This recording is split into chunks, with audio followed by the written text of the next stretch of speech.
देखेंगे 2014 से लेकर 2026 तक की सभी महत्वपूर्ण योजनाएं, जो सभी प्रकार की परीक्षाओं के लिए बहुत ही महत्वपूर्ण है।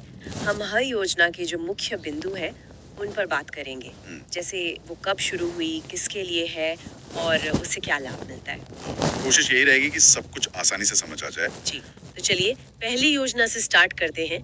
तो 2014 की योजनाओं की बात करें तो सबसे पहली और एक बहुत ही महत्वपूर्ण योजना कौन सी थी? देखिए, शुरुआत करते हैं नमामि गंगे योजना से। नमामि गंगे, हाँ ये तो काफी चर्चा में रही थी। जी, ये योजना 10 जुलाई 2014 को जल संसाधन मंत्रालय ने शुरू की थी और इसका जो मुख्य उद्देश्य था वो बिल्कुल साफ था।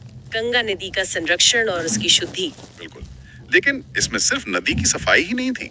इसमें गंगा के किनारे बसे शहरों में सीवेज ट्रीटमेंट प्लांट लगाना, घाटों को सुंदर बनाना और लोगों में जागरूकता फैलाना भी शामिल था।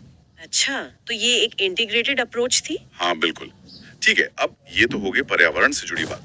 अगली योजना जिसने शायद हर घर को छुआ, वो थी प्रधानमंत्री जन धन योजना। हाँ, इसके बारे में तो सभी ने सुना है, बताइए इसके बारे में। जी, ये एक बहुत बड़ी वित्तीय समावेशन की योजना थी। वित्तीय समावेशन यानी फाइनेंशियल इंक्लूजन। हाँ, सही कहा। इसकी शुरुआत हुई 28 अगस्त 2014 को और मंत्रालय था, जाहिर है, वित्त मंत्रालय। और इसका मुख्य उद्देश्य हर परिवार को बैंकिंग से जोड़ना था, है ना? हाँ, हर परिवार का कम से कम एक बैंक खाता हो। लेकिन ये सिर्फ खाता खोलना नहीं था। मतलब इसके साथ कुछ लाभ भी जुड़े थे। जैसे 26 फरवरी 2020 तक के आंकड़े देखें तो 38 करोड़ से ज्यादा खाते खुल चुके थे। ये एक हर खाता धारक को 2 लाख रुपए का दुर्घटना बीमा और 30,000 रुपए का जीवन बीमा भी दिया गया। ओह, तो ये सिर्फ एक जीरो बैलेंस अकाउंट नहीं था, एक तरह का सुरक्षा कवच भी था। बिल्कुल। अब बात करते हैं मेक इन इंडिया की। इसका क्या उद्देश्य था? हाँ, मेक इन इंडिया, इसका शेर वाला लोगो तो सबको याद होगा। जी, ये 25 सितंबर 2014 को शुरू हुई। इसका सीधा संबंध देश के औद्योगिक विकास से था। मतलब देश में मैन्युफैक्चरिंग को बढ़ावा देना। हाँ, विनिर्माण क्षेत्र को बढ़ावा देना और भारत को एक ग्लोबल मैन्युफैक्चरिंग हब बनाना, कि बड़ी बड़ी कंपनियां भारत आएं और यहीं अपना सामान बनाएं। जिससे यहाँ रोजगार बढ़े। बिल्कुल सही।